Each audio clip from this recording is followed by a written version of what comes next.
وعلمائنا المخلصين العاملين وجميع ساداتنا العالمين وجميع ساداتنا الصوفية وعلمائنا الشافعية وجميع المحدثين والمفسرين وأسلافنا الصالحين خصوصا إلى الشيخ سالم بن عبد الله بن سمير الحضرمي صاحب سفينة النجاة والحبيب أحمد بن عمر الشاطري صاحب نيل الرجاء والشيخ نووي البنتني الجاوي صاحب كاشفة السجا أن الله يتغشاهم جميعا بالرحمة والمغفرة ويعيد علينا من بركاتهم وأسرارهم على هذه النيات ولكل نية صالحة.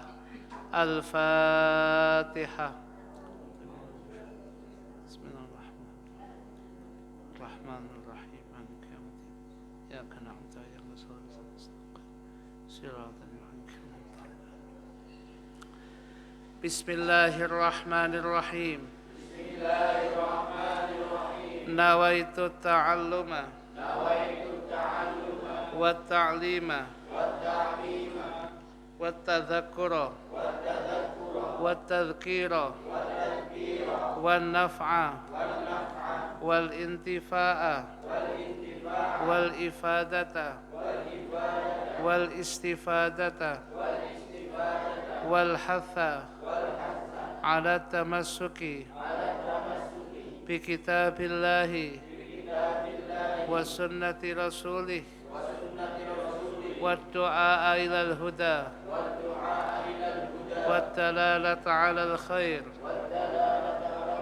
ابتغاء وجه الله ومرضاته وقربه وثوابه.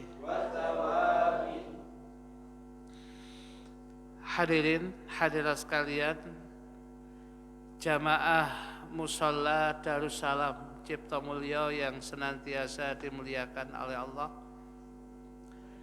Malam hari ini seperti biasanya kula pengen sedanten diberikan kesempatan untuk mengaji dan mengkaji kembali kitab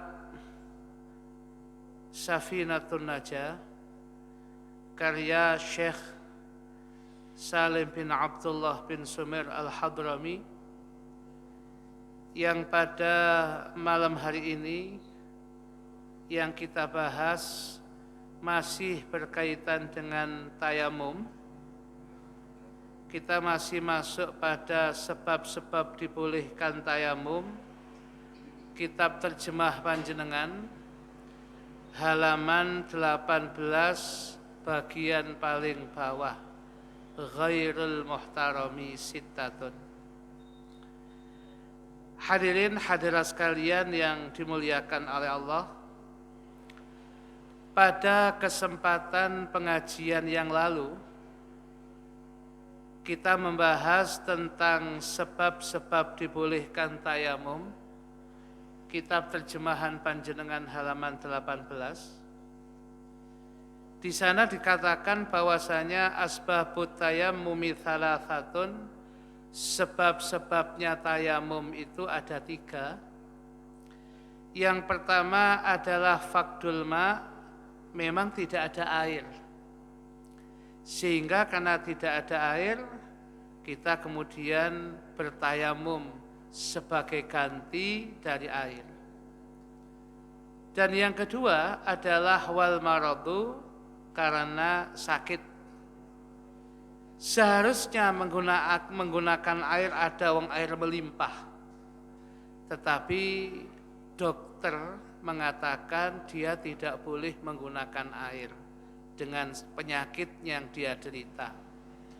Sebab kalau dia menggunakan air, analisa medis dokter niku ikhtiar, sebab takdir sedanten Gusti Allah.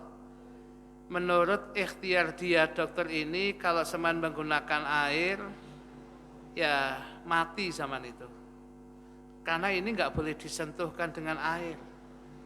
Sebab tubuh Anda ini terbakar 80% semuanya.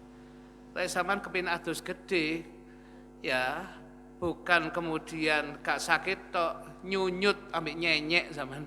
Lah nggih, daripada kemudian hal begini mati sampean itu. Dokter mengatakan begitu, ya sudah. Atau kalau kemudian menggunakan air tambah parah zaman itu. Atau kalau menggunakan air sembuhnya lama sama nggak sembuh-sembuh ini, nggak ada habisnya.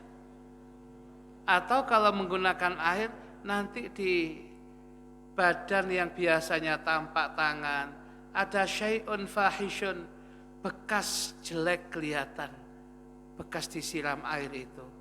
Jadi untuk sementara jangan dulu. Nah, kalau dokter mengatakan ngoten hadirin, ya kita ikuti, akhirnya kemudian kita bertayamum karena memang al-maradu sakitin mboten napa-napa. Kemudian yang ketiga, ya ini yang kita bahas pada malam hari ini, wal ihtiyaju ilaihi li'atasin hayawanin li'atasi hayawanin muhtaramin. Air yang kita gunakan wudhu itu dibutuhkan sangat oleh hewan yang muhtaram, hewan yang dimuliakan oleh syariat, dikarenakan sangat hausnya mereka dengan akan butuhnya mereka dengan air. Andai kata kita wudhu kita selesai, tetapi ada makhluk Allah yang harus hilang nyawanya, terlepas. Padahal hifdzun nafsi, menjaga diri, mempertahankan hidup, itu juga bagian dari maqasidus syariah, bagian daripada ketentuan syariat yang harus dijaga. Akhirnya air yang seharusnya untuk wudhu diberikan kepada hewan ini, diberikan kepada orang ini, kita berganti dengan tayamum. Ngoten itu hukumnya sah hadirin tayamumnya. Hadirin hadirat sekalian yang dimuliakan oleh Allah, ternyata di dalam kitab Safinatun Najah inilah yang paling jelas. Hewan itu, hayawan, ternyata dikelompokkan menjadi dua kaitannya dengan kebutuhan akan air. Ada hayawanun muhtaram, hewan yang dimuliakan, dan ada hayawanun ghairu muhtaram, hewan yang tidak mulia menurut pandangan syariat. Nah, termasuk manusia itu mau gak mau kula pengen masih dikatakan kelompok hayawan. Bahasa ilmu mantik niku hayawanun natik. Al-insanu hayawanun natik, menungso niku kewan tapi iso ngomong ngoten. Ya. Jadi lek sampean kuwi dilokno ngoten nggih ya wis trimo mawon. Ya itu. Ya. Jadi ya ini yang namanya hayawan itu kaitannya dengan dia butuh air atau tidak dibagi menjadi dua. Ada hayawanun muhtaram, hewan yang mulia. Begitu dia terasa haus, contohnya ada manusia atau hewan ya yang kehausan butuh air, kita punya air. Kalau kemudian kita gunakan wudhu, dia nggak bisa minum, nggak ada air lagi. Tapi kalau kemudian kita tayamum, dia bisa hidup, dia bisa minum dan bisa mempertahankan hidupnya. Maka ini lebih penting. Mempertahankan hidupnya lebih penting ini. Sebab wonten kitab Riyadhus Shalihin. Di kitab Riyadhus Shalihin iku wonten cerita. Di zaman Bani Israel ada seorang wanita ingkang boten sae akhlaknya. Sudah dia tidak baguslah. Tetapi Allah berkenan mengampuni dosa-dosanya wanita niki dikarenakan dia melihat seekor anjing lho hadirin ya. Ya, dia melihat seekor anjing yang kondisinya menjulurkan lidahnya berarti kehausan. Akhirnya kemudian dia mencopot sepatunya, dia ambilkan air karena airnya agak dalam, diambilkan, diminumkan berapa kali, akhirnya anjing itu kemudian pergi dan dia merasa puas dengan minumnya itu. Allah mengampuni dosa wanita ini. Artinya menolong sesama, ya, selama dia kelompok yang muhtaram, yang dimuliakan, bukan masalah. Ya.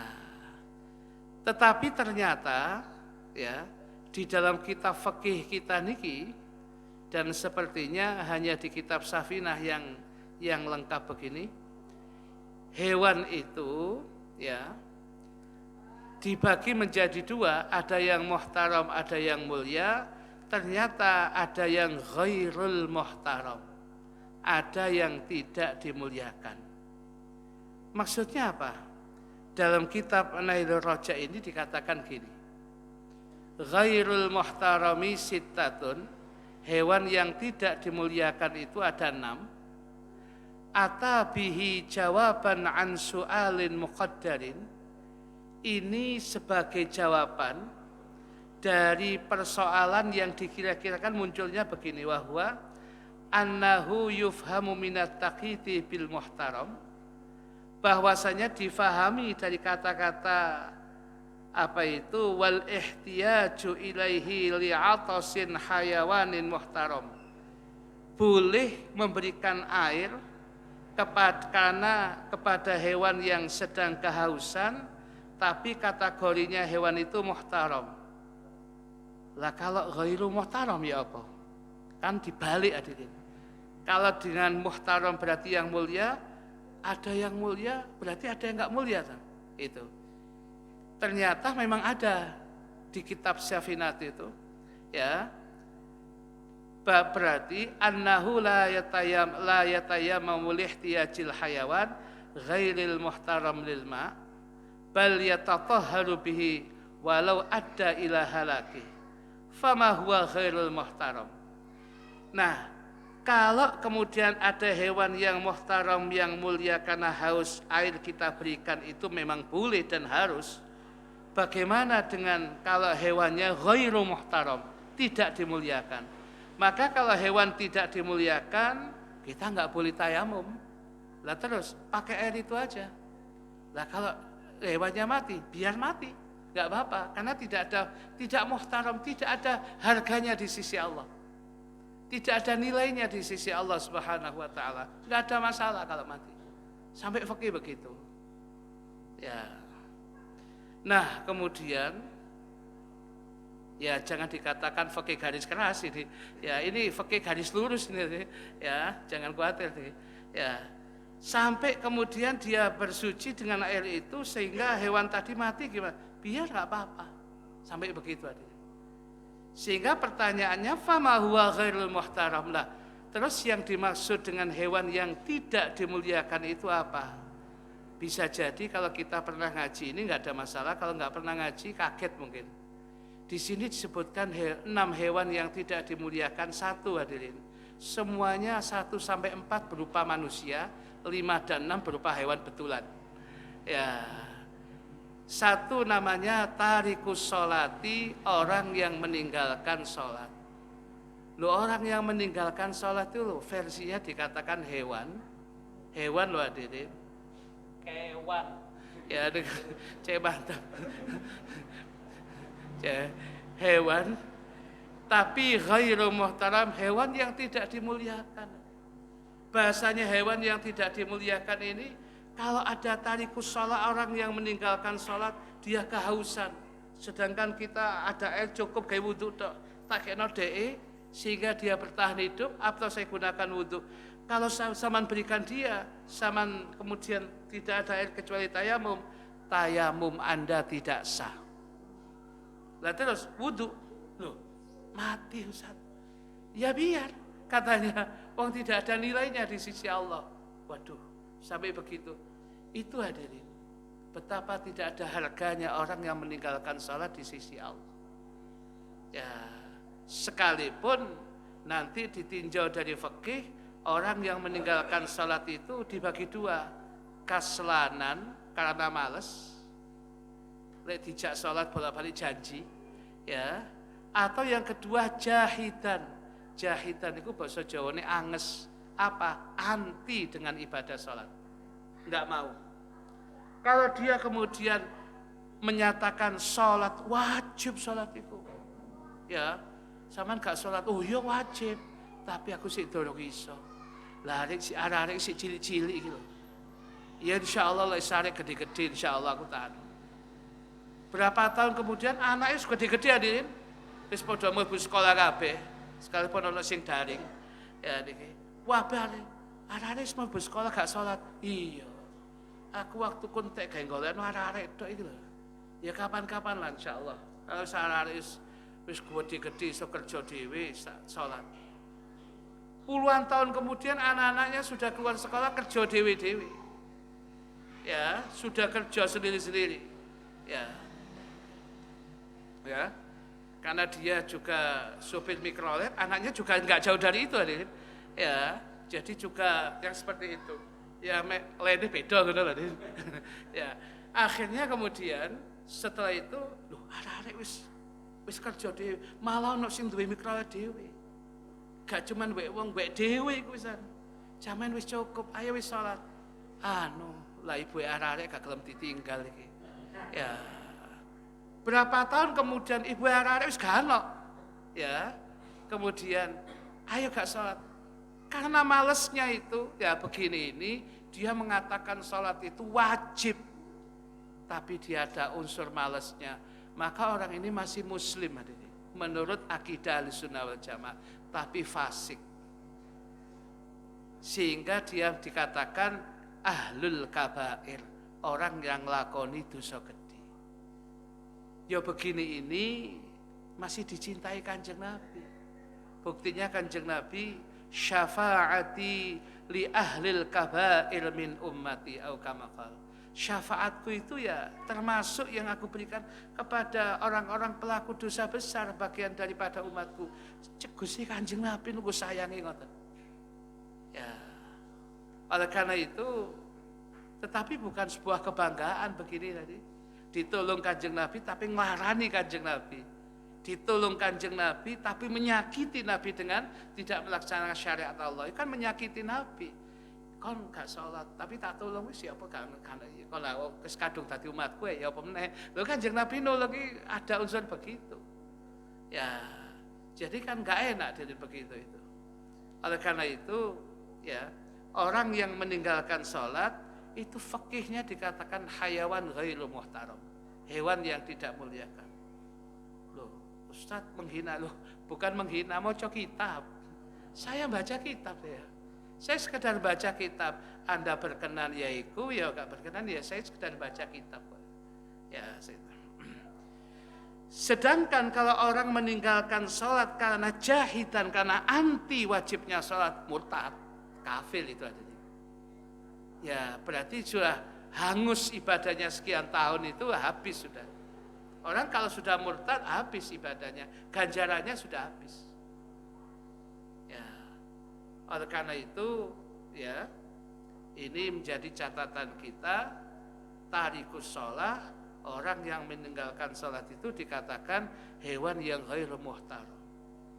Dan ingat hadirin, kata Sayyidul Qutb Al-Habib Abdullah bin Al-Haddad dalam sebuah I'tikar, orang-orang yang yukhsha alal mauti su'il khatimah, dikhawatirkan orang ini mudah mati dalam kondisi su'ul khatimah, matinya su'ul khatimah, mati yang jelek, itu ketika dia ini tarakus sholat, meninggalkan sholat.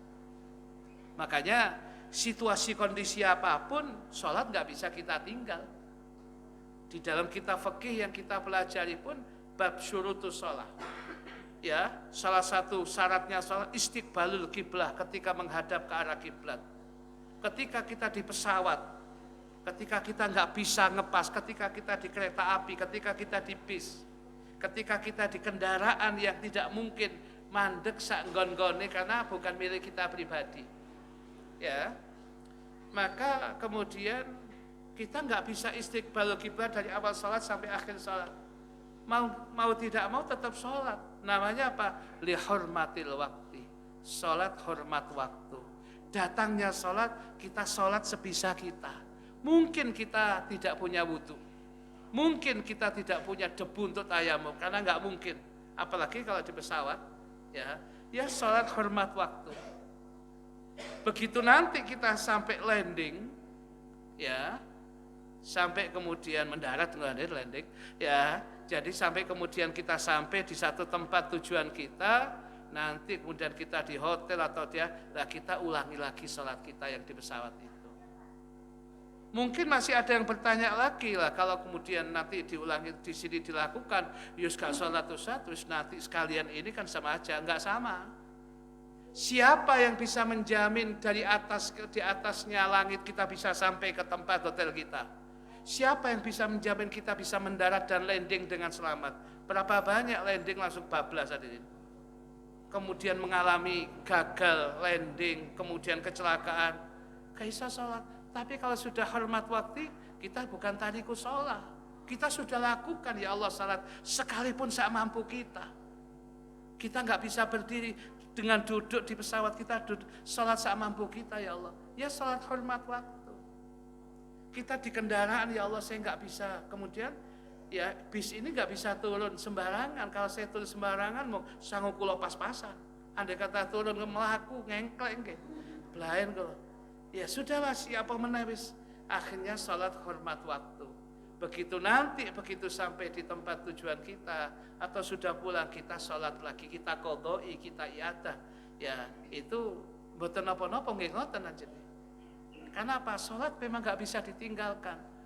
Ketika seseorang kemudian pas naik perahu, kemudian perahunya pecah, dia berada di papan. Begitu datang waktu sholat dengan pegangan papan itu sak mampuni. Ya gak usah sujud, kok kelelep. Ya sudah, sholat sak mampuni yang demikian itu. Ini. Ketika kemudian, ya, katakan kemudian kita ditalaini, ya, kita diculik umpamanya. Ya, katakanlah Pak Mudin kita ini, Mas Bambang diculik oleh beberapa orang untuk minta tebusan, ya.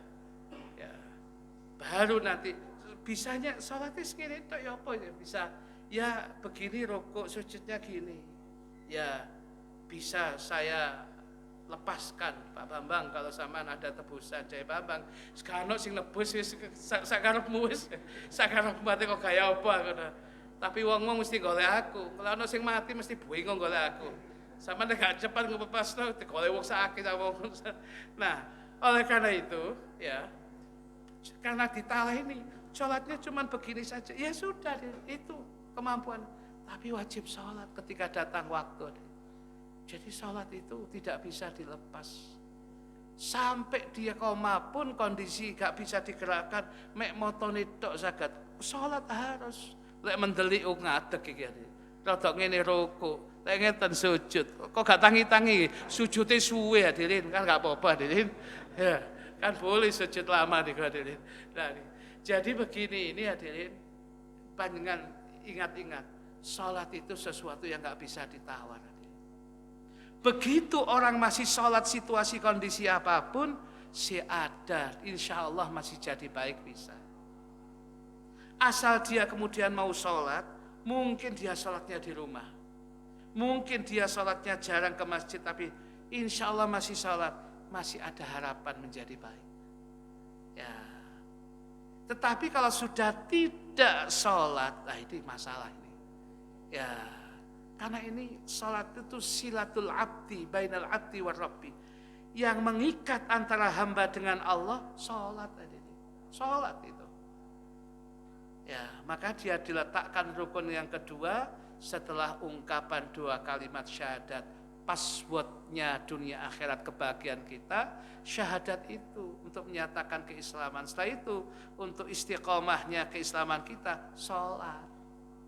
Zakat setahun sepisan hadirin, ya lewat muzaki, lewat mustahik, ya malah gak zakat malah diberi. Puasa, lah kalau pengen sakit tidak memungkinkan, paling banter fidyah nanti. Ya, tapi kalau sholat tidak bisa. Haji, kalau Anda sudah katakanlah ada orang yang mau haji, duduk aja jatuh. Nama fikihnya ma'adhub. Orang yang sudah sakit parah, ya dihajikan. Berarti masih ada tawar-menawar. Tapi kalau ibadah yang namanya sholat tidak bisa diwakilkan, nggak bisa diberikan kepada yang lain, nggak bisa. Maka kenapa? Sholat ini sebagai imtihan, ujian badan kita, jasad kita untuk taat patuh kepada Allah. Maka nggak bisa diwakilkan. Kalau membayar zakat bisa diwakilkan kepada takmir mushola darussalam. Ngapunten Mas, dalam boten semerah mustahik ten cipta mulya. Kula sik seminggu pindah. Kula saking araya karena bangkrut pindah ten cipta mulya Mas. Ya araya kan orang elit tadi. Nek ini Pan ya sudah menjadi biasa sudah. Nggih omah kula ageng ten mriki. Cuman usaha kula pun lintu. Lah kula mboten semerap sinten Mas sing mriki. Kula titip datang takmir mushola untuk diberikan. Insyaallah terus takmir kita fasilitasi. Loh bisa diwakilkan. Ya.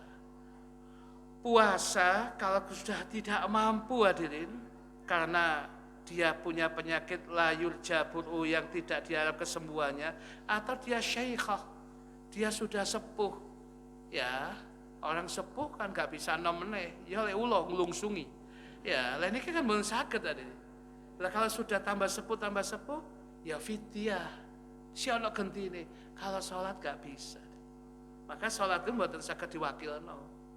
Diwakilno enakan tadi. Lah ini ya, lek saged diwakilno bapake cangkur amin ningali Arema. Sholat to Isya ping 2 ya. Sitok niatmu dhewe, sitok ge bapak. Bapak sido Arema. Lu gak tahlil Pak, prahi tahlil aku. Ya. Tuh, wong ten lesan pura tahlil digeser maghrib kena Arema kok ade. Sampai lho, mboten pantun Isya, mboten Ustaz, mboten Arema digeser iki. Tahlil digeser ade luar biasa ade. Luar biasa pokoknya ade. Ya. Nah, jadi kembali kepada bahasan kita, meninggalkan sholat sesuatu yang sangat-sangat lemah. Sehingga kalau ada orang masih sholat, mungkin sholatnya masih kurang tepat, tapi kalau dia sudah mau sholat, masih ada harapan baik. Ya, itu. Sehingga kalau dia sudah meninggalkan wajibnya sholat, lepas karena dia memang malas, na'udzubillah min dzalik, karena atau anti sholat, lah itu dikatakan hayawan ghairu muhtaram. Kalau mau cek kitab loh, pun tersinggung, jangan sampai tersinggung. Kain arek, lo bukan ngoten, mau cek kitab. Mosok niki ate diloncat ya diri musak ngeten. Ya, nggih diwaca mawon itu. Ya. Jadi yang pertama ini adalah orang yang meninggalkan sholat. Nah, kemudian yang kedua, wazanil muhsanu, laki atau perempuan yang sudah berkeluarga, mohon maaf hadirin, dia berbuat zina. Itu pun dikatakan hewan yang tidak dimuliakan.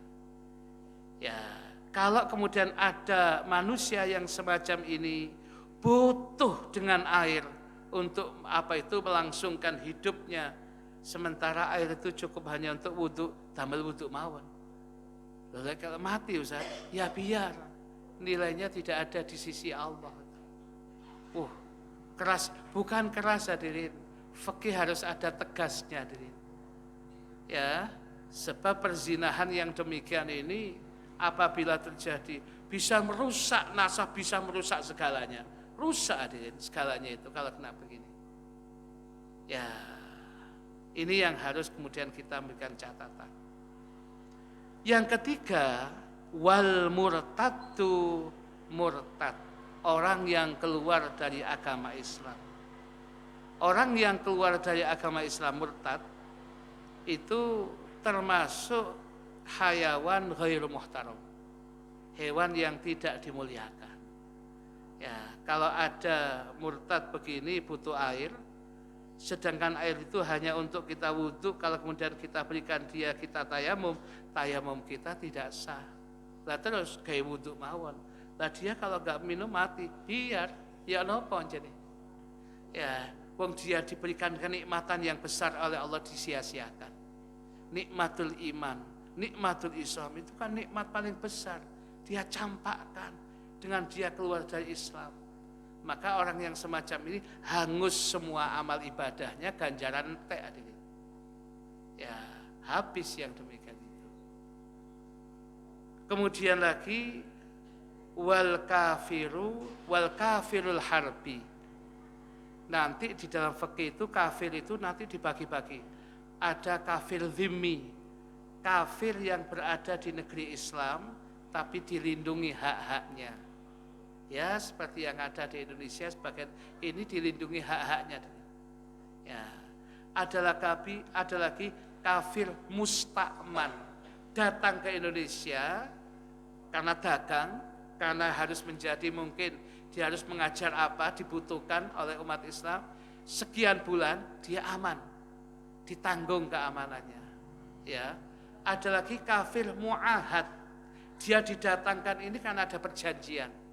Mungkin dia seorang ahli yang harus membuka satu pabrik apa, dia non muslim, ya itu boleh dengan ada perjanjiannya, mana kafir mu'ahad. Ya, tetapi kalau kafir lain, kafir mu'ahad, mustakman atau zimmi, ada lagi kafir harbi. Dari kata harb, peperangan, memang memusuhi Islam hadirin. Kafir harbi itu memang yang memusuhi Islam, ingin mencari kehancuran Islam. Lah ini mboten usah. Kalau dia ada yang seperti itu minta air, ya padahal air itu kita gunakan wudhu, nggak boleh. Terus gimana? Ya kemudian kita gunakan wudhu aja. Lah dia mati, biar. Ya, karena tidak ada nilainya di sisi Allah gitu. Itu. Nah, itu semua 1 sampai 4 ini manusia semua. Berarti begini ini tidak ada nilainya di sisi Allah. Hati-hati hadirin. Jadikan catatan kehidupan kita, jangan sampai ada di ranah hal-hal yang demikian ini. Ya. Kemudian yang kelima, wal kalbul akuru, anjing yang galak. Jadi ada naatnya, ada sifatnya, al-akur yang galak. Kalau sekedar kalbu, ya, cuman anjing atau anjir gitu aja, ya. Belum masuk hadirin. Kalau anak kiri biasa, biarkan hadirin. Jadi kalau ada anjing lewat, wah ini perlu Safina gak oleh. Boten hadirin, al-akur yang galak. Kalau ada orang lewat nyokot, bisa kena rabies, bisa kena penyakit orang yang dijaga, loh itu perlu yang demikian dimatikan gak apa-apa. Tetapi kalau anjing biasa jangan. Lawe dewi kan dipukul rata, pokok kiri sampai kiri kiki loh. Wis iki sing Safina gak mboten hansal ngoten. Mboten hansal, ini masih mulia loh, Adik.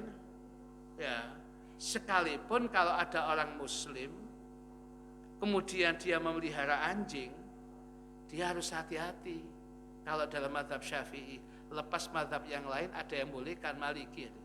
Kalau mazhab Syafi'i, ya bagaimanapun juga semua sak jumlah kiri anjing tadi najasah mughalladhah. Najisnya berat tadi. Dan siapapun yang memelihara, ya kalau non muslim itu urusan, gak ada urusan. Tapi kalau dia muslim, kalau dia memelihara itu, maka tiap hari ganjarannya dikurangi 1 kirot tadi. Jadi ganjarannya tiap hari yang dia peroleh itu dari ibadahnya, sak kirot itu 1 Jabal Uhud, gedene sak gunung Uhud. Ya. Lho awake dhewe kadang-kadang gak ibadah belum tentu oleh sak gunung Uhud. Ya. Sak buk gluduknya belum tentu hadirin. Ya. Ya. Iki kemudian dihilangi tiap hari hak monten. Ya. Tapi kalau dia non muslim, dia itu urusan dia, bukan urusan kita. Ya, anjingnya pun kalau tidak ya sudah. Tetapi di sini dikatakan al-kalbul akuru, anjing yang galak, yang bisa yang bisa membahayakan. Nah, kemudian lagi kalau anjing biasa mboten, tadi yang galak. Sedangkan yang keenam wal khinziru, ya, al khinzir ini babi. Kalau al khinzir babi ini tidak ada naat sifatnya, wis pokoknya babi. Jadi kalau ada babi kehausan, ojo kayak minum, nunggu mati, baba aja mati, mboten masalah. Karena ghairul muhtaram, tidak ada nilainya, tidak ada nilai kemuliaannya itu. Ini yang menjadi catatan kula panjenengan. Ya. Jadi ini yang kemudian menjadi catatan kita, ya, untuk kita berhati-hati dengan yang 6 ini. Jangan sampai kita ini masuk ranah yang ghairul muhtaram atau kita membantu yang ghairul muhtaram. Enggak perlu. Nah, niki yang perlu kita sampaikan pada malam hari ini. Kalau kita cukup hadirin, masih ada waktu 7 menit, 10 menit. Yang bertanya dipersilakan. Monggo.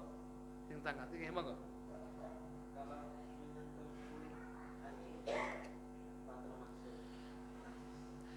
Iya, beliau bertanya, Mas ini kalau menyentuh kulit anjing, ini prosesnya gini.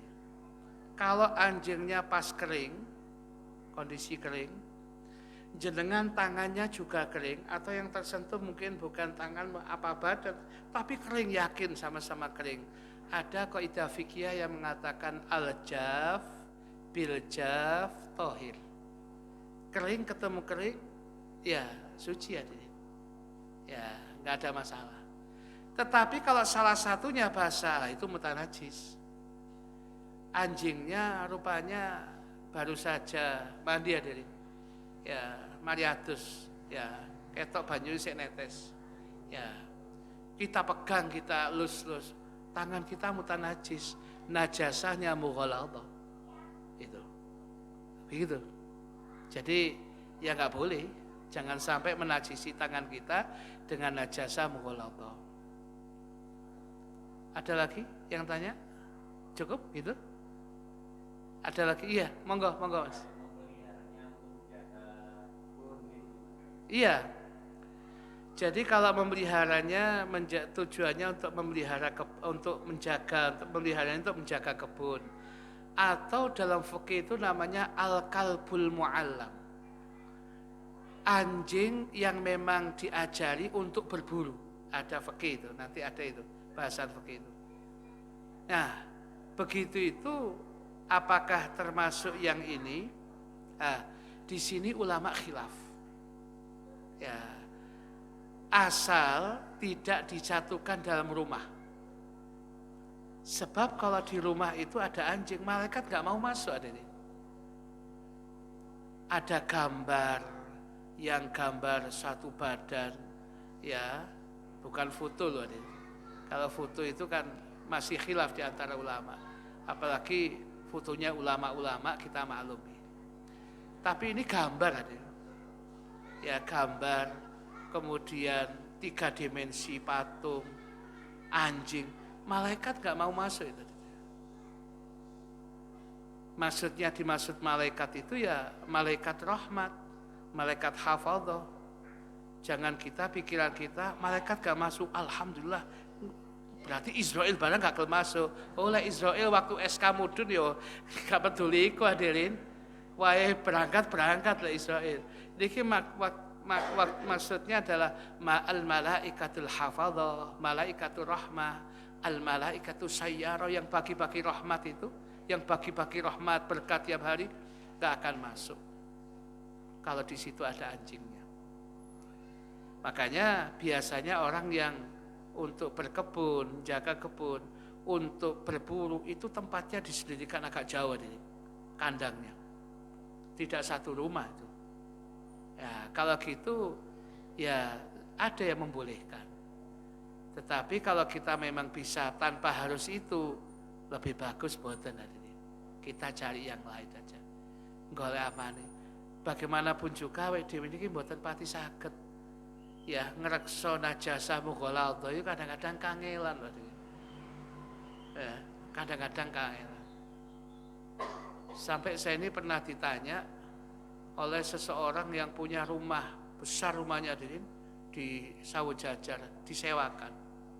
Ya, mungkin rumahnya ini ya 2 kalinya musola ini. Besar kan itu, kalau rumah di Sawah Jajar ada besar itu.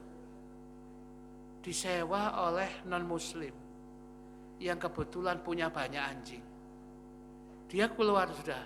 Rumah itu kemudian dia renovasi, maunya kemudian dia tempati dengan, karena di depan jalan raya dengan ada toko-tokonya itu.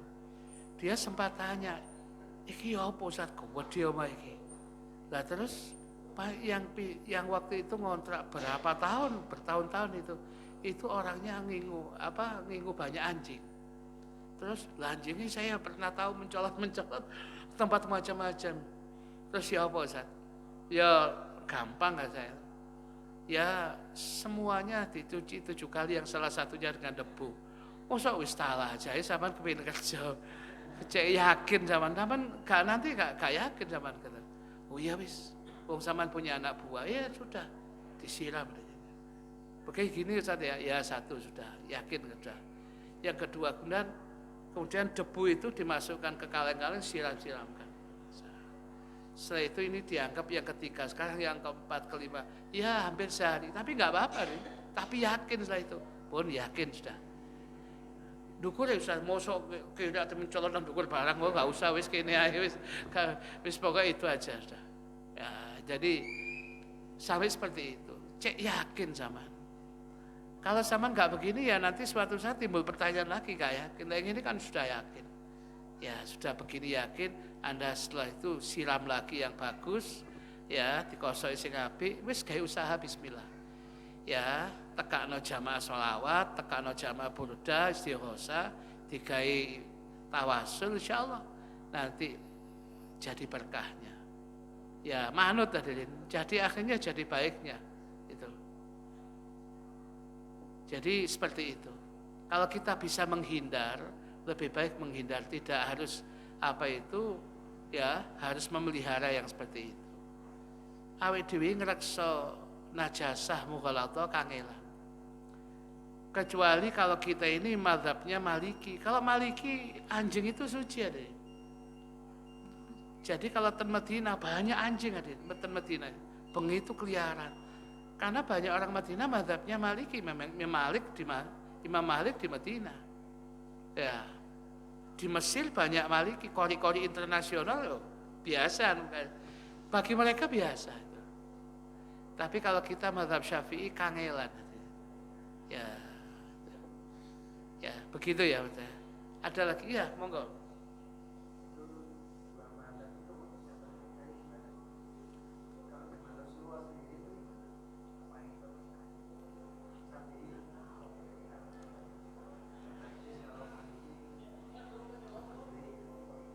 Ya. Jadi kalau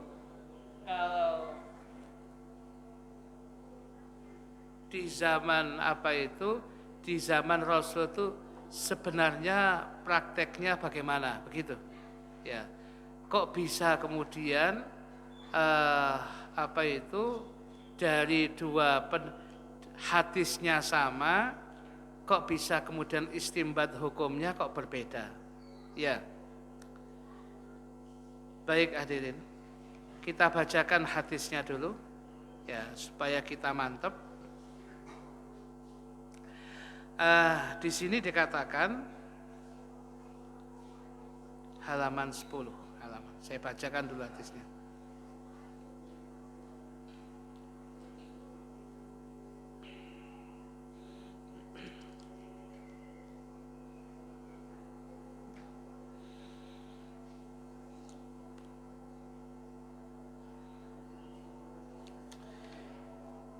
Jadi dikatakan di sini ya, bahwasanya ya di dalam ungkapan hadis yang ada di dalam kitab apa itu hadis Bulughul Maram ini, ya, itu hadisnya mengatakan begini, bahwasanya yang namanya apa itu ketika ada anjing yang mendatangi wadah-wadah kita, maka wadah kita ini kemudian harus kita basuh sebanyak 7 kali, yang salah satunya dengan debu. Nah, ketika mengucapkan hadis yang semacam ini, hadisnya sama, sedangkan pemahaman Imam Syafi'i, ya, pemahaman Imam Syafi'i itu begini, kalau ada anjing yang mendatangi wadah kalian dan kemudian menjilat dan sebagainya, maka basuhlah wadah itu 7 kali, yang salah satunya dengan debu. Hadisnya mengatakan itu. Menurut Imam Syafi'i, ijtihadnya Imam Syafi'i, kalau barang yang lain kena najis, itu paling banter dicuci 3 kali. Lah ini kok sampai 7 kali, disela-selai dengan debu lagi. Berarti ini bukan sedang, bukan ringan ini, berat ini. Berarti najasahnya mughaladhah. 1. Yang kedua kata Imam Syafi'i, kalau dari jumblegernya anjing, sapa jumbleger ngoten iki? Ya, 1 tubuhnya anjing. Kalau kita mau tanya, tubuhnya anjing itu yang paling bersih yang mana? Mulut tadi. Loh kenapa? Kalau yang namanya bulu kayak gulung kuming, kalau kaki kayak nginjak segala bentuk injakan sudah najis enggak ya terus gak tahu. 1 tubuh kepala bisa kayak gulung kuming anjing. Sedangkan yang namanya mulut, begitu makan, kemu, minum, ini kok dikorai bolak-balik ini. Mulutnya sepertinya dikorai itu. Jadi versinya ijtihadnya Imam Syafi'i, ya, maka mulut itulah yang paling bersih dari jumblegernya anjing. Padahal dalam hadis itu, kalau ada anjing yang menjilat wadah-wadah kalian, menjilat pakai mulut tadi, bukan kaki. Kalau kaki ku nencak, ya, bukan menjilat itu. Berarti kalau kemudian menjilat 7 kali, lah sehingga muncul kiasnya Imam Syafi'i, lo yang bersih saja wajib 7 kali, salah satunya dengan debu. Danio. Apalagi yang lainnya itu mesti lebih keras lagi itu najasahnya. Tapi karena nggak ada lagi ya dianggap sama. Yang mulut saja paling bersih wajib 7 kali salah satu. Apalagi yang lain yang belum tentu bersih. Sehingga kata Imam Syafi'i, iki najasah mughaladhah iki. Jadi Imam Syafi'i mengatakan seperti itu. Anda kembangkan lagi pertanyaan, lah kalau khinzir, babi. Loh, babi itu kata ulama akhsa'u minal kalb, lebih jelek daripada anjing dia. Jadi lebih seharusnya kalau ada nilai yang najasa yang lebih berat lagi, harusnya babi masuk sana, karena nggak ada ya sudah najasa mughaladhah, lebih jelek lagi, lebih kotor lagi. Wong kotorannya aja dimakan lagi. Itu. Nah, ini ya pemahaman Syafi'i ngoten nggih. Sekarang ini kita taruh sini dan itu pendapat kita. Sekarang Imam Malik. Malah ini gurunya Imam Syafi'i. Loh kok santri dengan guru kok gak podo? Mujtahid mutlak itu gak boleh ikuti yang lain adik. Sekalipun itu gurunya, karena itu mujtahid mutlak, dia harus anunya sendiri dengan kemampuannya. Dia ikut yang lain taklid, haram bagi dia. Kalau kita wajib taklid, karena kita nggak mampu untuk ijtihad, harus ulama. Tapi kalau seperti Imam Syafi'i harus ikut, nggak boleh. Karena dia mujtahid mutlak. Sekarang Imam Malik, loh hadisnya sama. Kalau ada anjing yang mendatangi wadah-wadah kalian, ya hendaknya kalian membasuhnya 7 kali, yang salah satunya dengan debu. Ya, loh ini kan berarti najasa. Kata Imam Malik, dari mana ngomong najisnya? Wong kita disuruh untuk kemudian disuruh untuk membersihkan saja, disuruh untuk mencuci 7 kali. Tidak ada keterangan bahwasanya di situ najis. Disuruh mencuci 7 kali lah, suruh mencuci. Itu ta'abudi, penghambaan kita kepada Allah. Allah lewat Kanjeng Nabi kongkon cuci, ya sudah kita ikuti mencuci. Tapi kita nggak ada nas langsung haram, najis nggak ada. Itu versinya Maliki. Dewi-dewi mas. Dan hasil ijtihad itu ada kaidah mengatakan al-ijtihadu la yunqadu bil ijtihadi. Ijtihadnya Imam Syafi'i tidak bisa dibatalkan oleh ijtihadnya Imam Malik. Artinya apa? Jalan dewi-dewi. Sehingga bagi orang awam ya begini ini menjadikan lebih mudah. Ya, sehingga bagi yang ada di sana di Madinah dia ikut Imam Malik, sudah memang situasinya kondisinya itu. Bagi kita yang memungkinkan mengikuti Imam Syafi'i, karena guru-guru kita Syafi'i ya semuanya, ya kita ikuti yang ini, lebih aman yang demikian itu. Yang kedua, namanya nas itu memang masih dzon, gak ada sifatnya qat'i. Yang qat'i itu kalau sifatnya mutawatir, diriwayatkan dari ratusan orang. Seperti apa? Sholat 5 waktu. Sholat 5 waktu itu zamannya Nabi ya maghrib ya telu, sahabat ya telu, tabiin terus sampai ke kita ya 3, tidak dikurangi tidak ditambah. Itu mutawatir karena yang meriwayatkan banyak orang. Tapi kalau itu masih mengandung dzon, dugaan. Nah kalau sudah dugaan, bisa jadi yang sana benar, kita salah, kita benar, sana salah. Namanya juga dzon, dugaan. Makanya orang bermadzhab itu yakini mazhab Anda, tapi jangan salahkan mazhab yang lain. Kalau biar jalan sendiri. Lana a'maluna walakum a'malukum. Menghormati. Maka tidak ada mazhab yang terbaik, enggak ada. Semuanya sama di hadapan mata Allah, di dalam pandangan Allah. Kenapa? Semua hasil ijtihad. Dan ijtihad jangankan yang benar dapat 2, salah pun diganjar 1 karena ijtihadnya itu. Oleh karena itu yang ikut Imam Syafi'i nggih bener, yang ikut Imam Malik ya bener. Sing gak bener kamelok dindingan ngatekno dewi. Ya ini yang tidak benar. Ya. Jadi begitu Mas. Dan begini ini jangan menjadikan kita bingung saat yang bukan bingung, kita ikuti satu, kita yakini jalan sudah.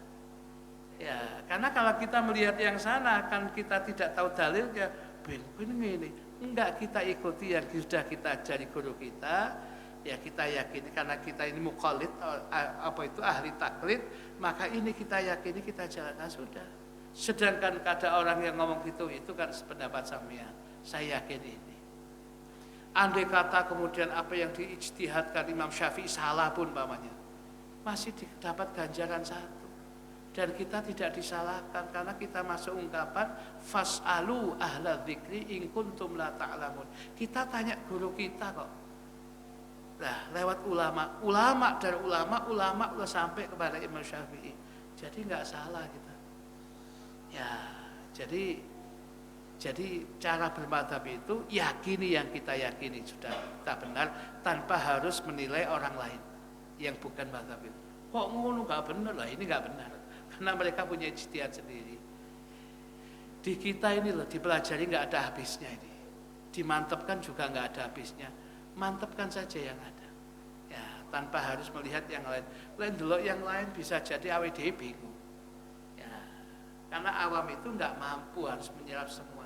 Maka dikai 1 taklid, 1 mazhab, ya kemudian kita mantapkan. dengan catatan mboten usah kemudian kita melihat yang lain. Ya, karena derasnya informasi bolak-balik ndelok YouTube. Ya, YouTube kok ngono jare ngene sing bener sing di yakini apa yang sudah kita benar kok. Wong kita ini ada sanadnya, ngaji kita ini ada sanadnya semuanya. Ya, bukan kosongan glundung ngoten mboten. Jenengan ngaji dateng Kyai Basori niku nggih wonten sanate. Jenengan ngaji ten Habib Saleh niku nggih wonten sanate. Jenengan ngaji dateng Romo Yemas Duki niku nggih wonten sanate. Sedanten. Ada yang disebut sanadnya secara jelas, ada yang tidak, tapi wonten. Ya. Sing gak pati ana sanate ya guru-guru sakniki, syekhnya Google niku kira abot kok gitu. Pun talah jenengan yakini. Satu mazhab ditekuni, diyakini. Seperti Imam Baihaqi itu memantapkan mazhab Syafi'i, dibela mazhabnya Syafi'i.